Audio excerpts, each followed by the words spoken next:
CataractCoach.com, podcast series, episode number 117, with Dr. Deborah Ristvedt, navigating the different phases of your career and of your life. Welcome back to our Cataract Coach podcast, and today I have a very special guest. This special guest, as you know, is an upcoming superstar in the ophthalmology world. You see it on the podium so many times. I see in the print journals all the times. Now we just got to get more videos of you doing surgery. Yeah, Dr. that would be Deborah awesome. Ristvedt, welcome to the podcast. Thank you so much, Uday. It's a pleasure. And it's so fun because I feel like, every time I sit down with you, I learn so much about not only cataract surgery and surgical experiences, but also on life. You bring it when it comes to mentoring and just bringing so much, knowledge and information. So thank you. Oh, you're so welcome. I've made a ton of mistakes. And so if other people can learn from my mistakes, it's even better. So that's part of the challenge. It's in retrospect, wow, I should have really done something differently. God, we don't see it. It's the hindsight that's 2020. But that's what's so amazing about you is because you're vulnerable and you're open and you're honest about those experiences, because we all go through that, right? And Right. I think so many of us are, so scared to talk about our failures. And that's what really makes us more wise and more successful over time. Yeah, I always think of it this way, that every success and every failure, they're on the same road. Like if I want to get better at tennis and I lose today's match, it doesn't matter. I got better. I learned some skills. I practiced some skills. I'm still on that same path of hopefully becoming a pretty good tennis player. So it doesn't matter if I lose or win, as long as I'm keep putting in the effort to go in that direction. That's so true. And if you read, I just read this book. It's called Outliers. It's so good. Sure. But it talks about, a lot of times to become skilled in something, whatever it is, it's like 10,000 hours to become an expert. 10,000 hours. And so, sometimes we're so hard on ourselves and, it's all about having true grit and not giving up and just utilizing those circumstances to learn and to do things better. Yeah, I like the book as well. The Malcolm Gladwell book, Outliers. Yeah, the number was 10,000 hours, which, certainly we've done that. Look at the path you've been on. For sure we've done it. 10,000 is no problem. I know, but that's the fun thing. I'm 44.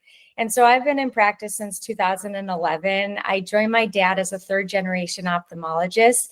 And just from then to now, the things that, I've experienced through time, life situations, seasons of life, raising kids, being a mom, and, being, an ophthalmologist and running my own practice. Man, you look at all of those, kind of seasons of life and today, but it's I had to put in those hours to really be, kind of operating at the true level of joy I'm operating at today. And so I'm so thankful, for that time and those seasons of growth and also for pushing myself, right? Because if I would have said, oh man, I'm not going to do this because I'm scared I won't be enough, or, oh, I can't do that. I'm a comprehensive ophthalmologist, but now say, look at the MIG space, the minimally invasive glaucoma space. If I wouldn't have had the courage to say, this makes sense, I believe in it, I wouldn't be again doing what I'm doing now. So it's kind of neat to look back on your journey as well. Yeah, for sure. I like what you said about kind of phases. In the same way you look at your kids, and they're very different from newborns to toddlers to preschoolers to elementary school. They keep changing. And we do the same in our careers. I just think back, kind of first phaco I did as a resident. Ugh, how embarrassing. Right? And then now, tens of thousands of cases later, it's that's pretty good. Yes. And, we continue to get better. And Uday, I watch your videos every week because I'm constantly pushing myself to be better. And I always say I'm going to learn, 1 to 2 new skills a year. Sometimes it's been more, definitely more, just with the evolution of technology. But man, you just come to a point where you're I feel so much more comfortable now doing things that I thought I would never be doing 5 years ago. Right. No, that's for sure. You kind of got to push yourself a little bit. You got to feel a little bit initially uncomfortable in order to get those skills up and then be comfortable doing something, for sure. Totally. And I tell our team that all the time too. Like, get used to the uncomfortable, because that is where we grow. That's where we become excellent, is, if we're really being, kind of pushing forward, I should say, and not being complacent, because complacency is the worst thing we could do. And so my team has gotten used to that too, that I'm always thinking and evolving, but it's good. We keep the fun up, and that's what's, so special about our culture too, in our team, is that, we bring in that. Well, for sure. If you think back at that 10,000 hour number again, it's like, well, at the very, very, very minimum, as a resident, you did 50 hours a week. Probably more like 80 or 100, but call it 50. Well, 50 hours a week for 50 weeks a year, because you had 2 weeks off, is 2,500 hours a year. So your 4 years of residency were 10,000 hours. That's not nearly enough to master something in ophthalmology. It's not. Right. It's not. And I think that's where it's like, I tell all these young bucks coming up, don't be discouraged, keep going, keep improving. And it's so cool to hear even older, physicians talk about how they still go back to your videos, or they still go back to the drawing board to say, how can I make this technique better? And so that's what I love about you so much, is you're constantly encouraging people to think outside the box, but also to go back to the drawing board when it comes to things we do every single week. And that's cataract surgery. How do you make that perfect capsulorhexis? How do you make, a nice chop? And just showing the skill set there and slowing it down so that we really understand is so crucial. For sure. And then I even pushed myself as well. Like, a few years ago when I was working with the residents still, I pushed myself to learn DMEC so I could teach the residents how to do it. That was not easy. The first couple DMEC cases were okay, but it wasn't until like I had 10 or 12 done that I was like, okay, that's pretty slick now. Yes. Yeah. But gosh, I love that. And it just is so re-energizing too. And talking about new technology and new skills, I feel like it's helped me in life to say, okay, what else can I do? What else do I want, in my life? What goals do I have? And that's where, I've really pushed myself even internationally to be able to do the really tough cases so that I can go to Africa, and so I can be excellent and bring the best technology and do my best, surgery over there. And it's just expanded the scope of just, how I'm living my life and how I'm teaching my kids. And that's just, when you think about that mind, body, spirit, like that's exactly what these skills have done. It continues, to help you evolve as a person, and to say, what challenges can I take on, and know how to do that. Well, you've had a lot of international ophthalmology experience. I think you probably started pretty young because your dad was into that as well. I know that. But that's, some people don't realize, those are the most obviously rewarding trips, but most technically, surgically challenging.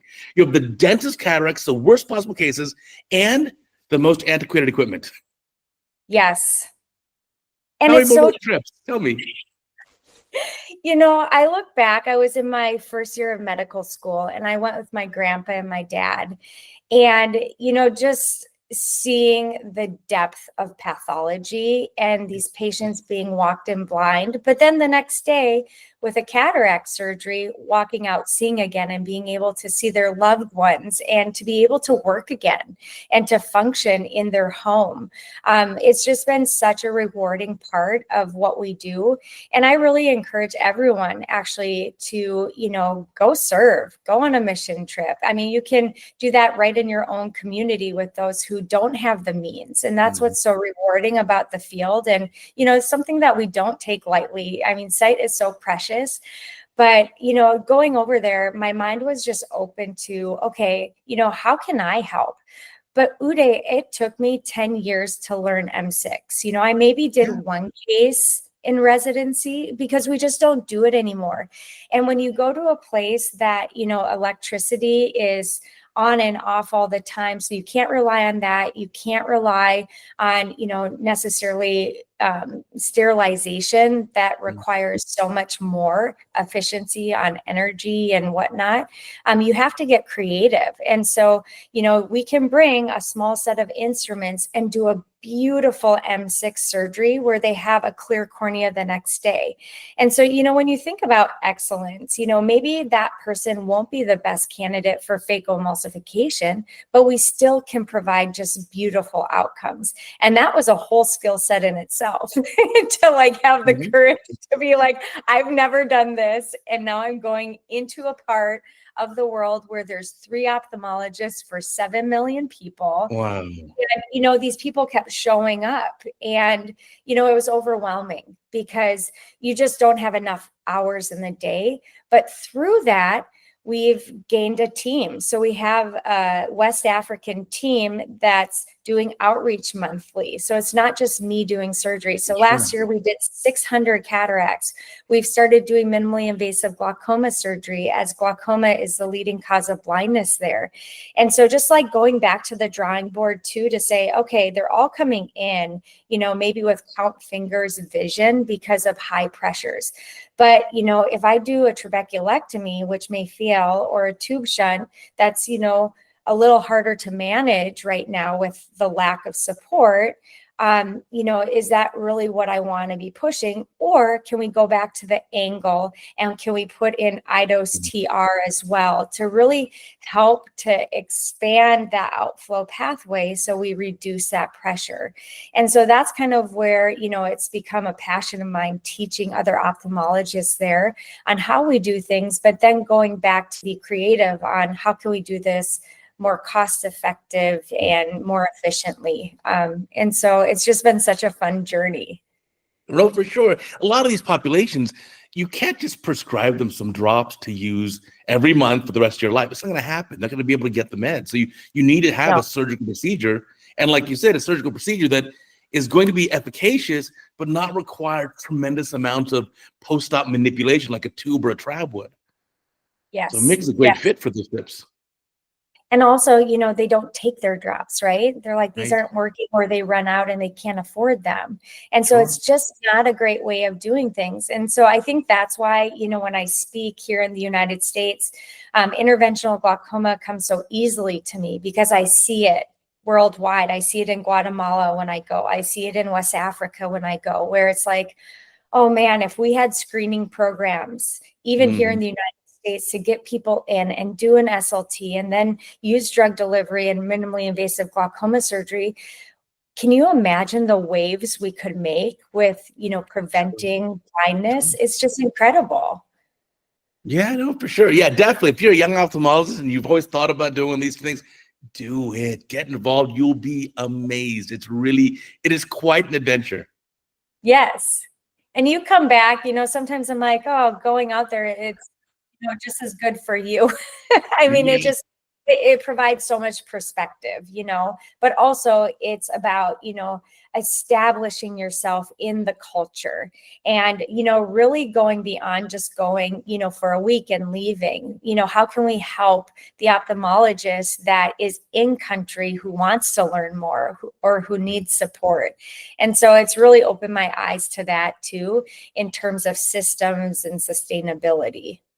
Well, for sure, for sure. And I think one of the beauties of surgical video is we just equalize surgical learning in terms of having access to the knowledge. So as long as I'm alive, there are no more secrets. I give away all the secrets to the whole world. And I look at my data, I get viewers from ophthalmologists, obviously, from around the world, including some countries you would never expect.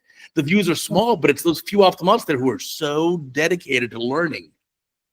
It's really neat. I mean, when I'm in West Africa, they talk about you. And they're like, oh yeah, it is so true though. Like, it's amazing. That's where they get their information and learning from.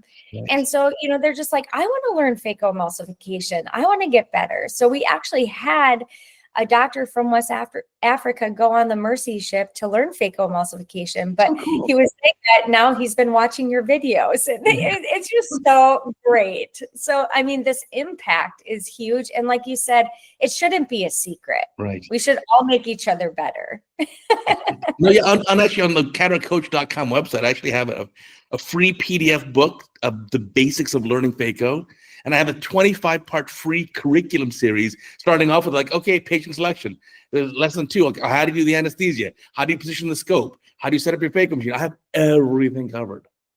And obviously everyone it's all for free. Listen to this, because, you know, if you go anywhere or if people are hungry to learn, like, this is so easy to give them that information to say, this is where we can start.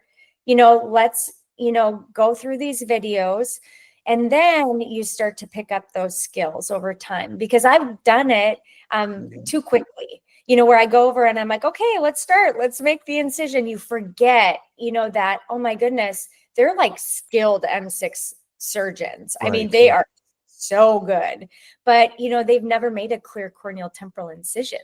Sure. And so it's like totally different. And so, yes, whoever is listening, you know, this is a great resource to really be able to give to others and spread that wealth of knowledge.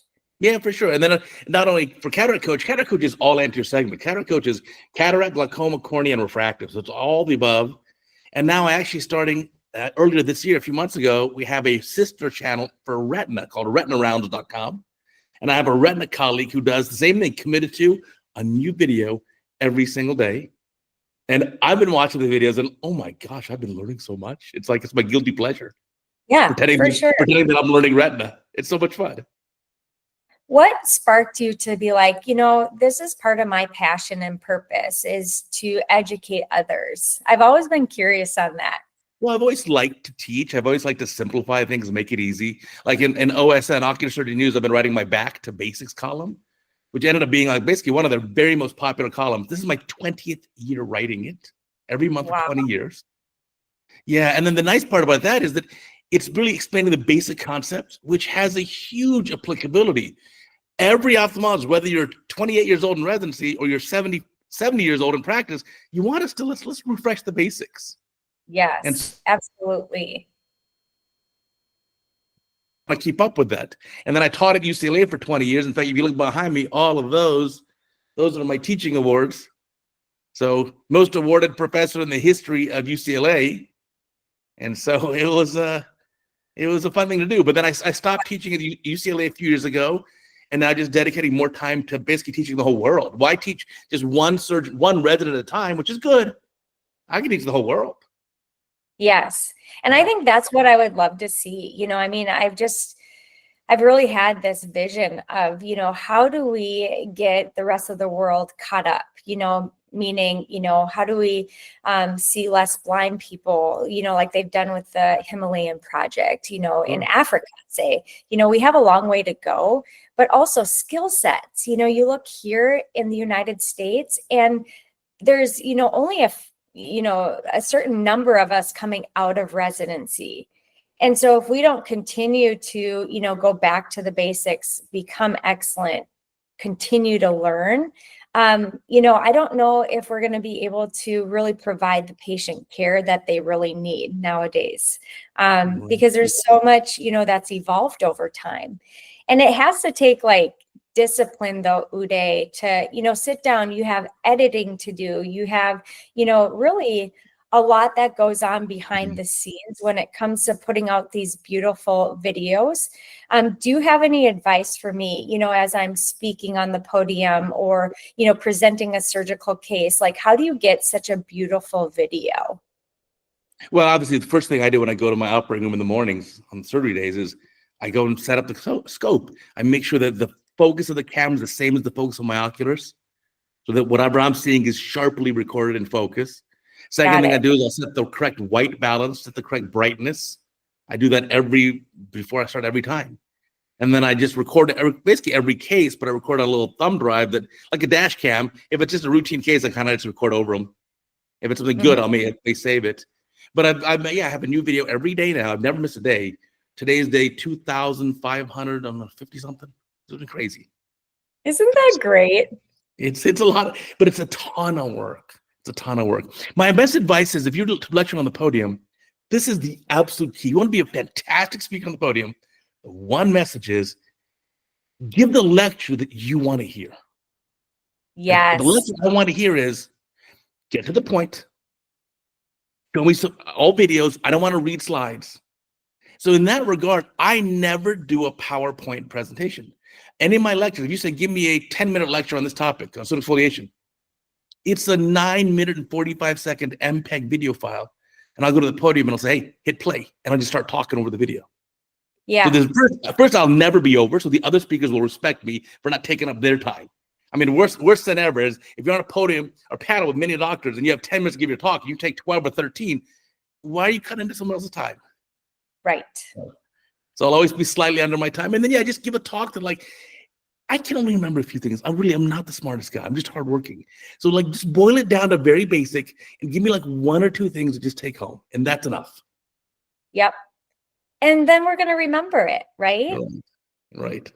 Instead of, pouring all this data, all these, data points on a slide that you don't have time to really interpret and read. That's such good advice. And I love how you really time your videos so that you never go over, because you're right. That's probably the hardest thing about speaking.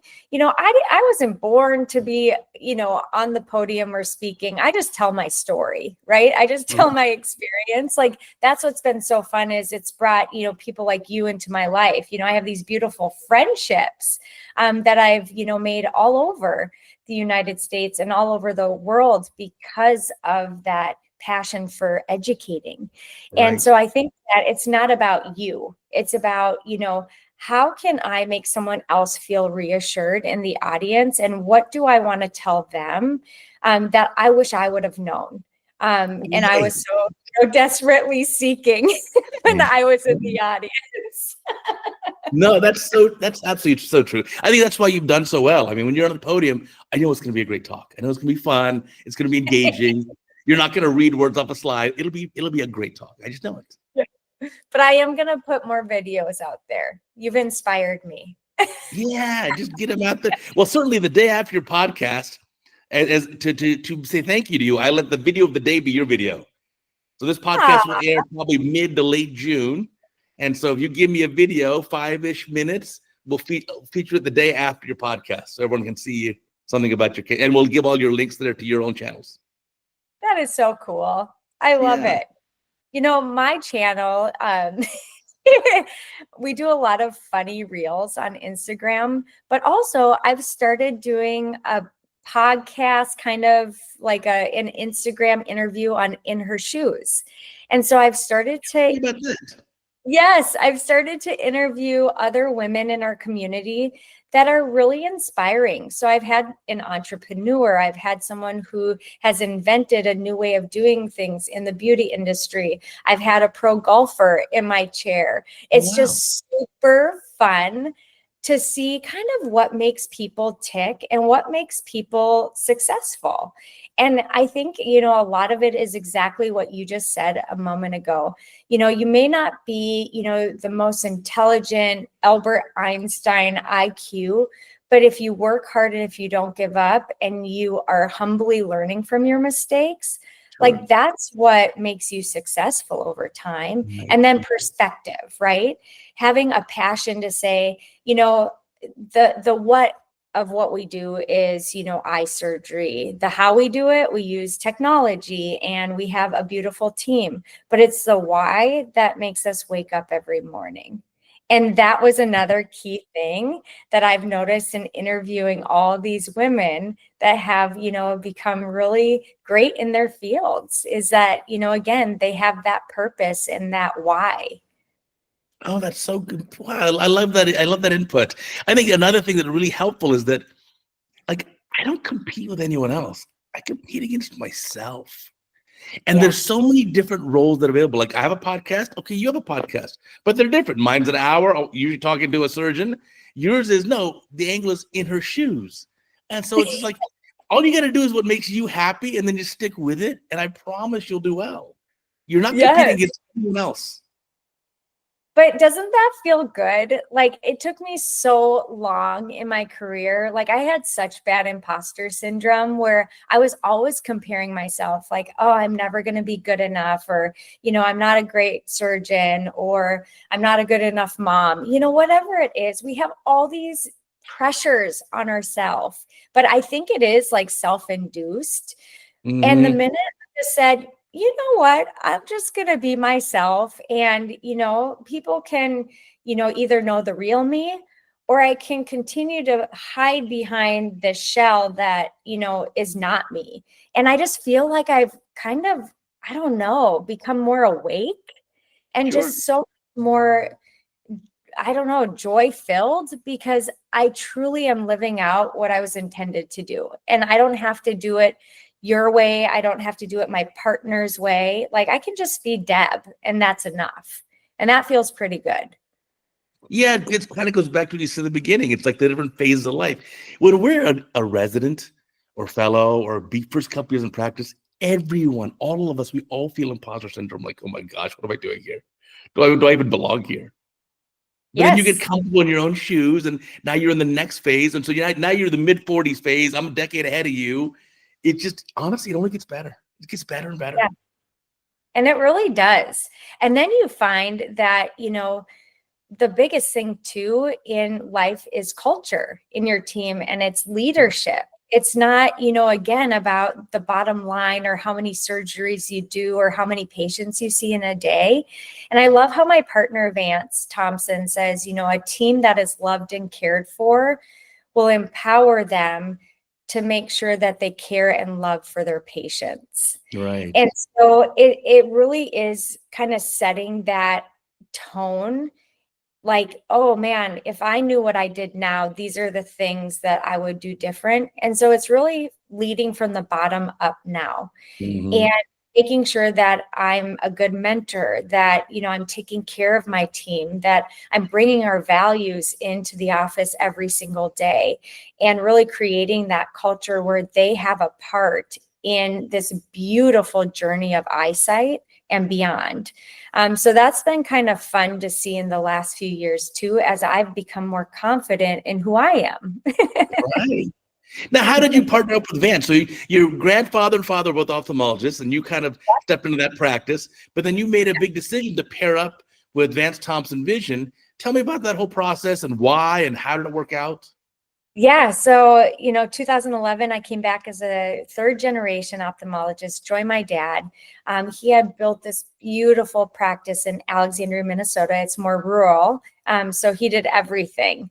And, as he retired, I assumed all of his patients in the practice. And I was seeing 50 patients a day, trying to go down to the basement to pump and then come back up and then go to the hospital and do my surgeries and come back. And, I felt like I was on this hamster wheel and I couldn't get off of it. And I'm like, gosh, I just don't know if this is truly how I want to be practicing medicine.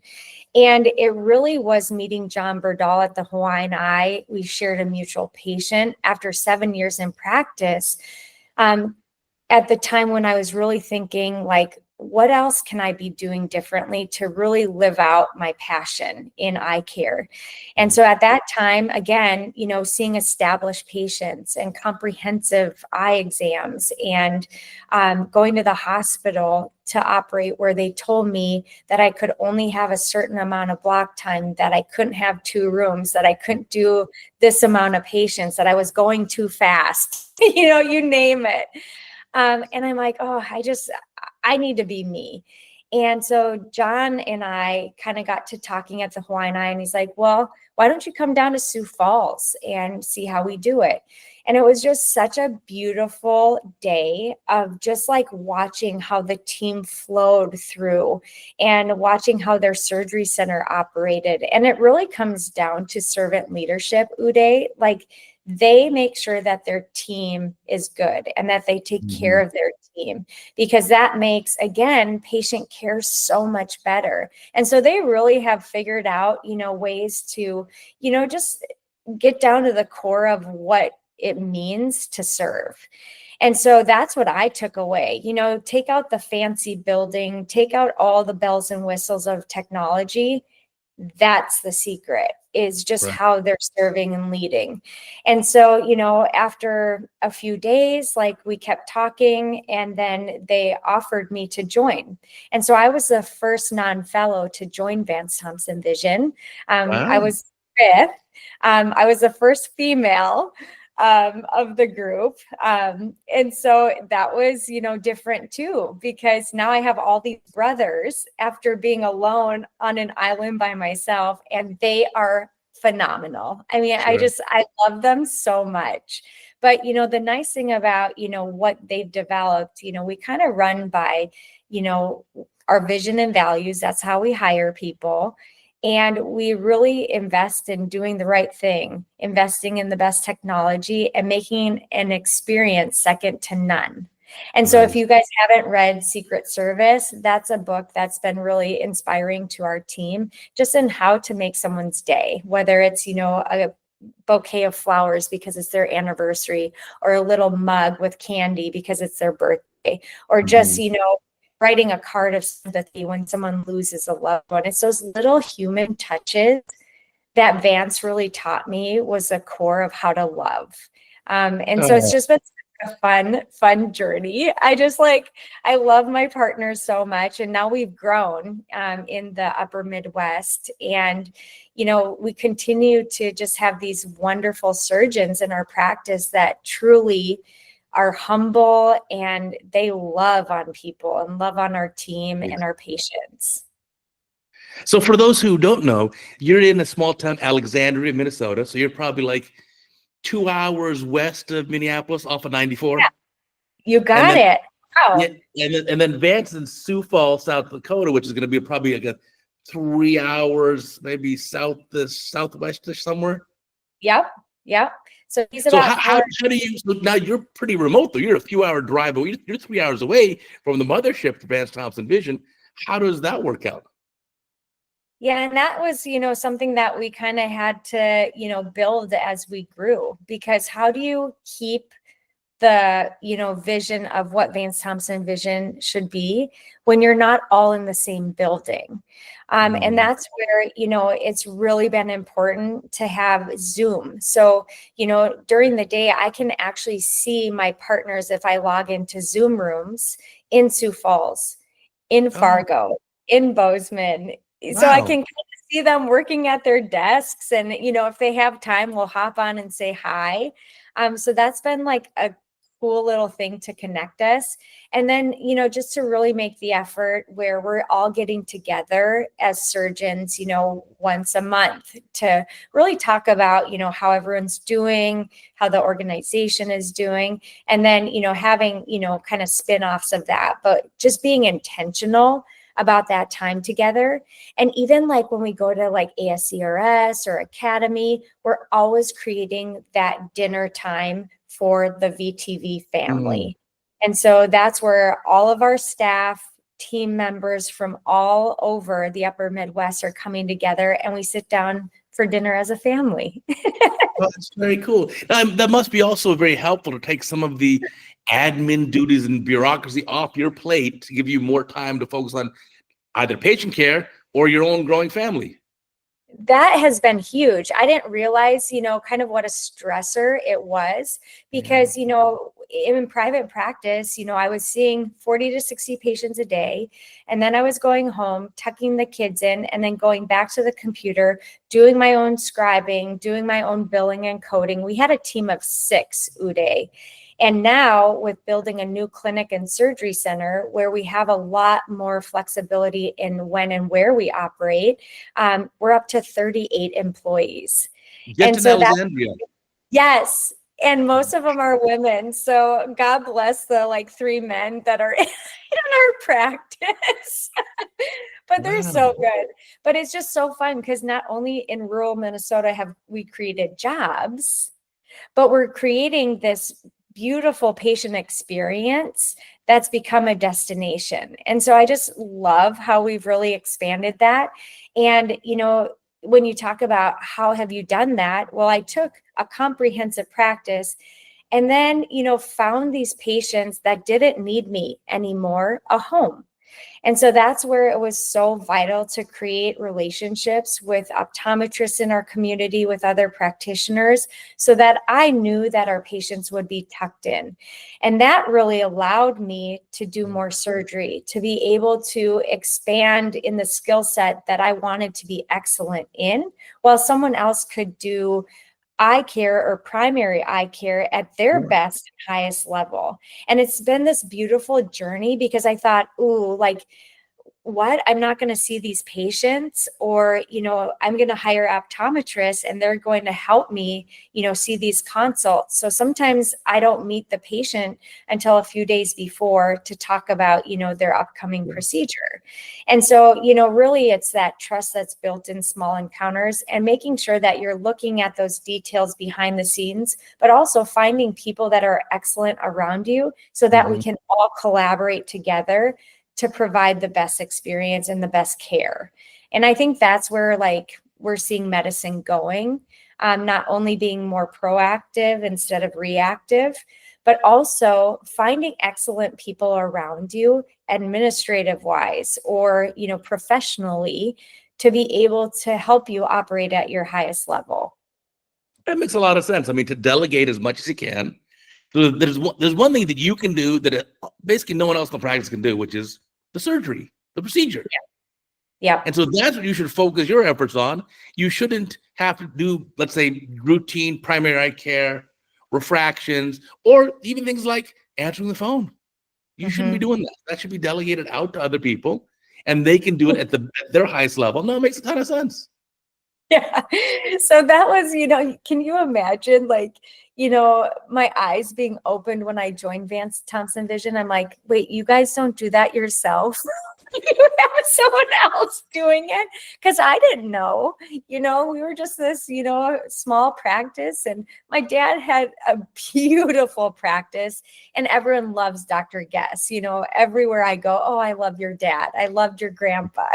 And so, I'm hoping I still can carry that into our practice, and those, key memories that, I have from traveling overseas, or from the stories my grandpa would tell me when he was on the mission field. So I hope to keep some of that, but I also hope to continue to push myself to be Deb. No, for sure. And then I think you have extra challenges compared to most. I'm in a huge mega city, Los Angeles, right? This is mega. But you're in a small town of probably 40, 50,000 people? You got it. So you do not just cataract or intersegment surgery, you do everything. You're even doing cosmetic stuff, oculoplasty. Yes. I mean, you've got to do essentially whatever walks in the door. Yes. And that's where, again, I love doing surgery, and I love to continue to push myself and to be creative too in how to optimize care. And that's where, it's really allowed me, the structure that I'm in has allowed me to individualize patient care, because I have time to really think about, man, can we be doing something different, or why are we doing that? And, get to the goal of the goal, finding those leverage points. And so, it's been really fun to be able to expand that and to be excellent at it, because I don't want to be mediocre.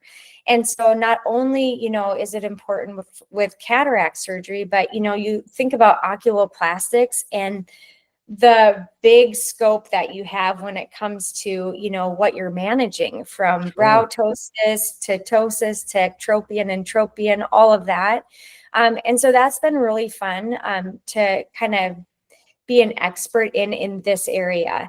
And of course, I'm never going to say, I'm fellowship trained.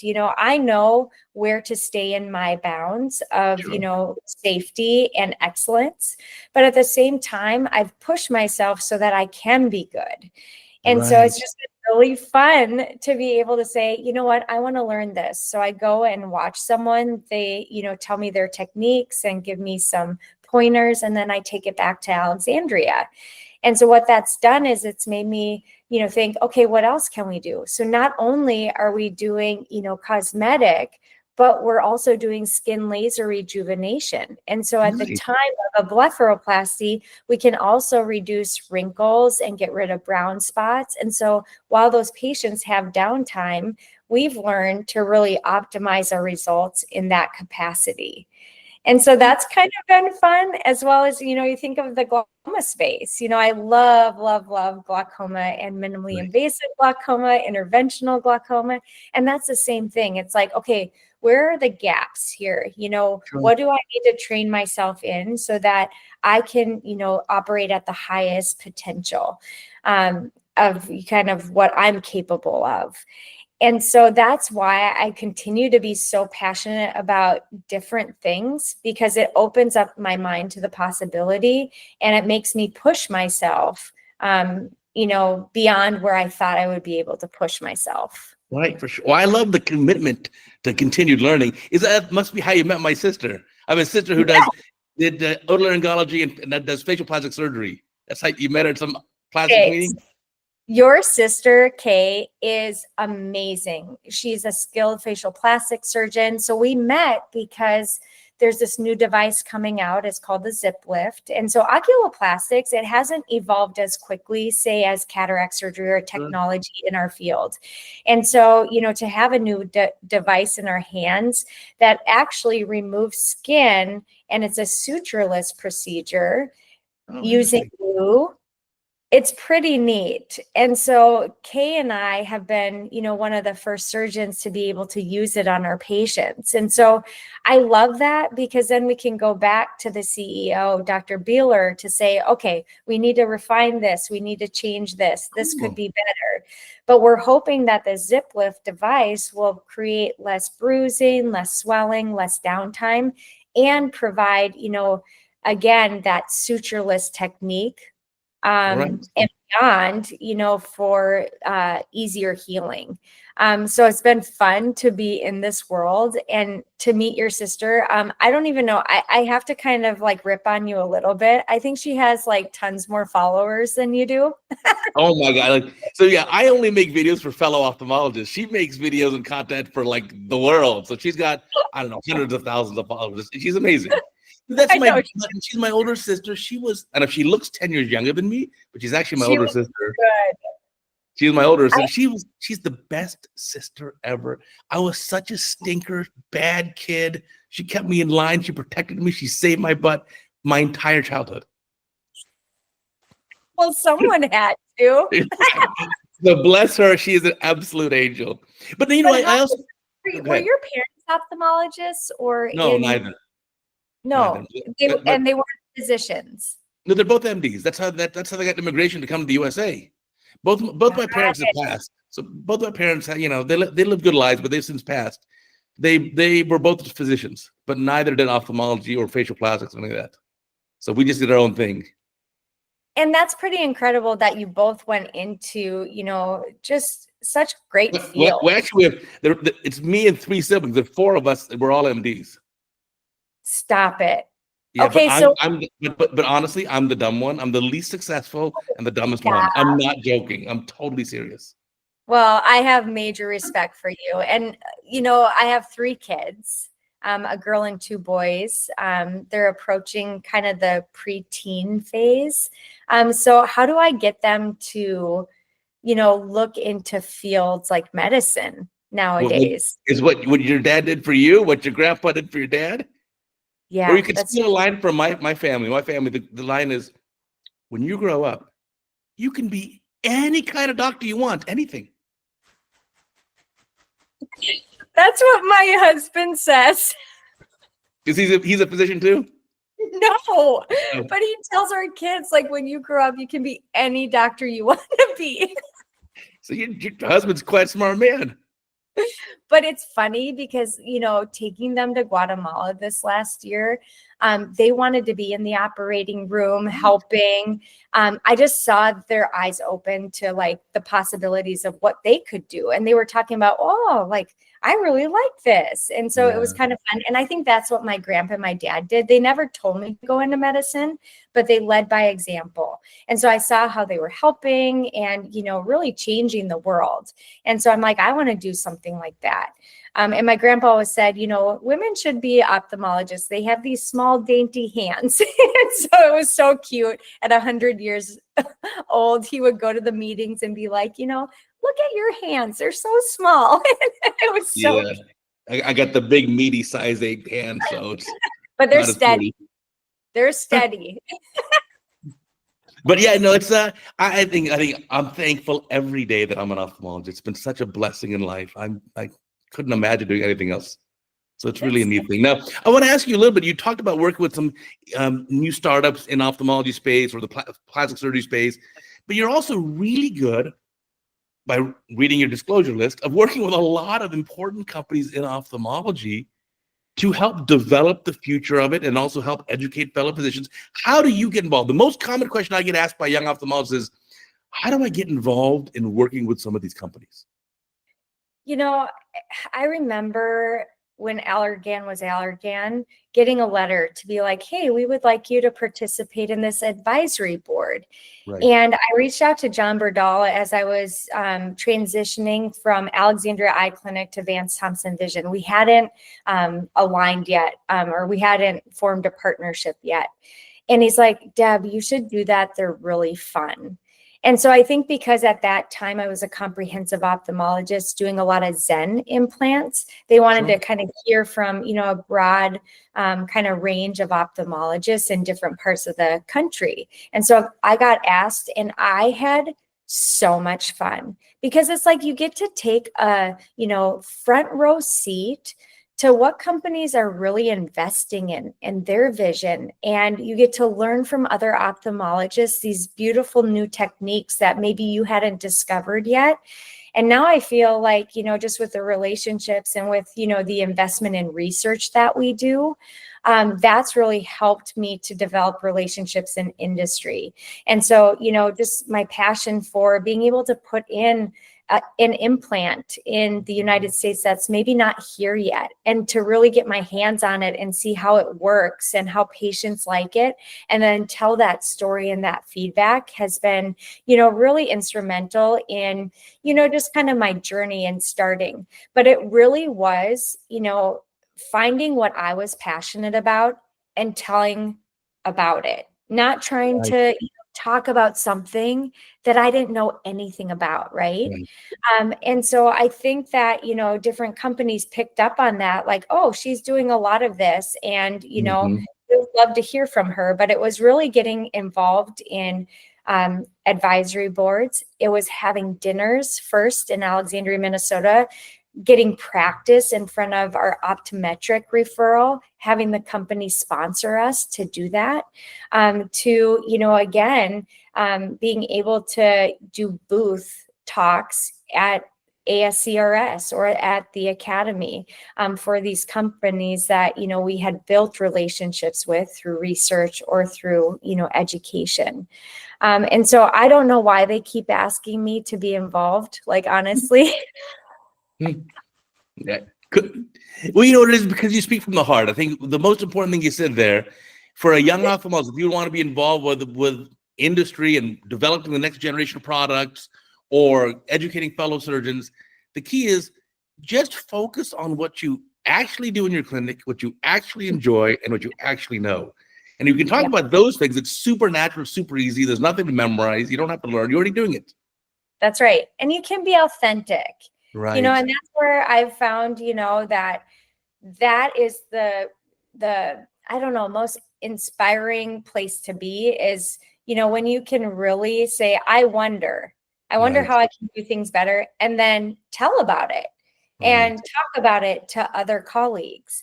And so how to get involved, like how to first get asked, I would say, if you have an opportunity to give your feedback to your rep, just be, I've noticed this about this device. And then, remember your reps, go to their managers go to their DMs and beyond to say, hey, they've got something to say. I think we should listen.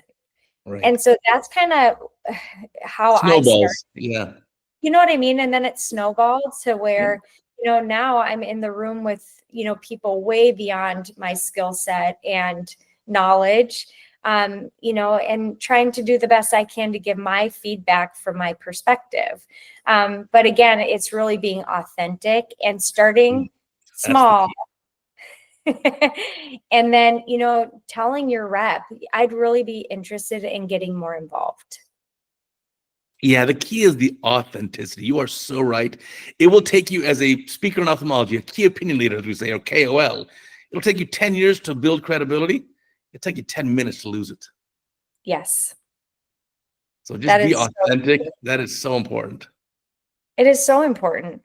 And I remember, Uday, one of our reps talking about a KOL.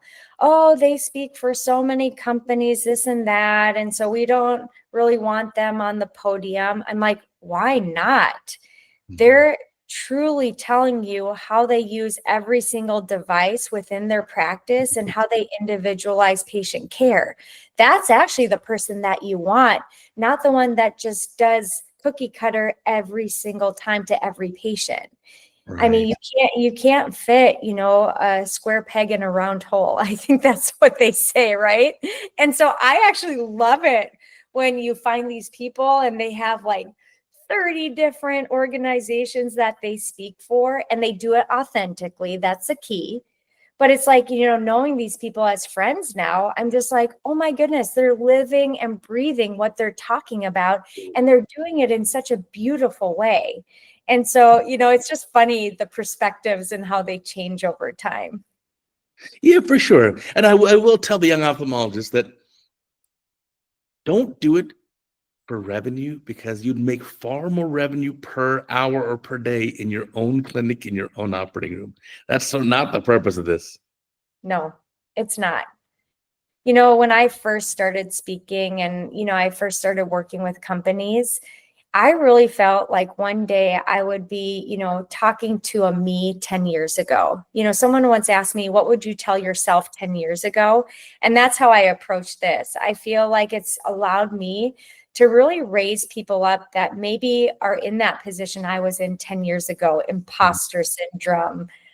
I don't know about this. Am I doing things correctly? And, just to, hopefully corral some of those people to say, nope, go get it. You can do it too. Right. And then figure out what's right for you. There was a time, gosh, 20-ish years ago, where I worked for all the big companies in ophthalmology. But in the last decade, I've worked for none of them. I only want to be involved with a new startup.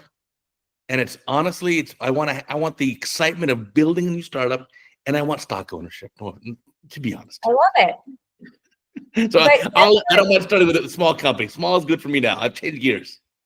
But isn't that funny how you had to do what you did to get to this point, Uday, where you're Right. like, well, this is really what inspires me. This is Yeah, what makes me passionate, because you couldn't do what you're doing now if you weren't passionate about it. for And you sure. wouldn't be able to, know yourself so truly if you didn't go through those periods of like, I'm going to try this and see how it goes. And it's okay to fail or, mess up or not Mhm. give the best talk or not have the best success out of a surgery. My dad always said, if you don't have complications, you're not doing surgery. And Right. that was really hard to hear, because I would go into this deep depression, Mhm. if someone had a capsular bag rupture. But guess what? Patients can have beautiful outcomes even in those moments. And so Mhm. it's slowing down again and going back to the basics of, don't rush through a case. Be prepared. Have your tools ready. I always have our team pull things that I think I'll need extra for each individual case, so that I'm always prepared and ready. And so is our team. So there's no stress. There's no, blood pressure elevation. There's no voices being raised. We just continue on. And we're going to Right. find that, broken haptics as we Right. unload a lens, or, again, a nice hole in the bag. What do?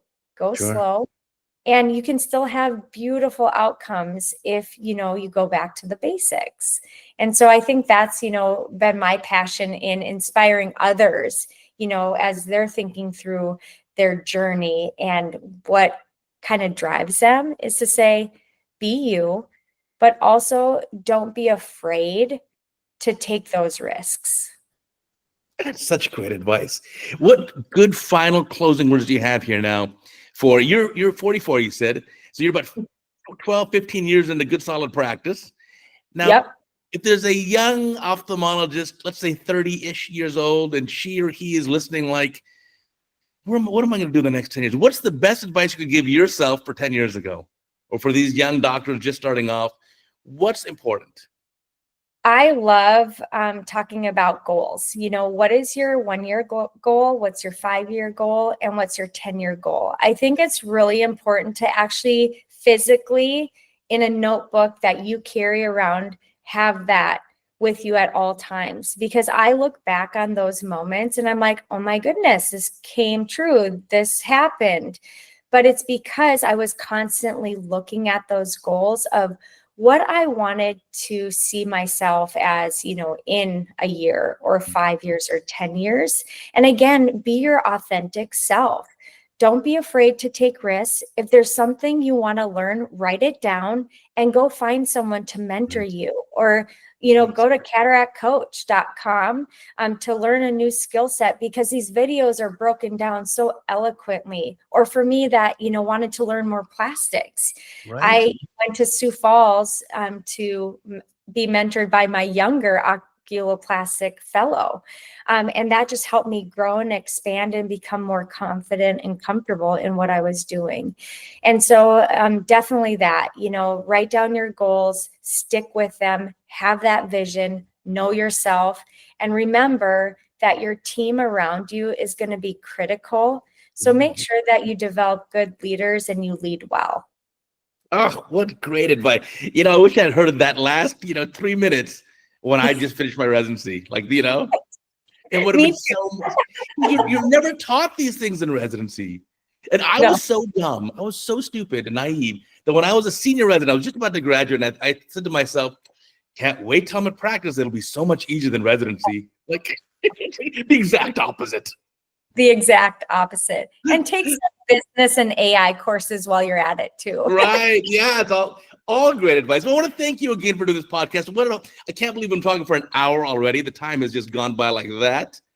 So we'll probably feature your video tomorrow. The day after this podcast, we'll have your surgical video, whatever you want. And down below, we'll put a list of all your links, whatever you give me. And then I'll remind our listeners and viewers, remember, we got a new Cataract Coach video every single day. We got a new Writing Arounds video every day. We got a new Cataract Coach podcast every single week, and a new Writing Arounds podcast every single week. And you can find all this stuff on Amazon, Apple, Google, YouTube, Spotify, wherever you want. So until next time, I'll catch you later.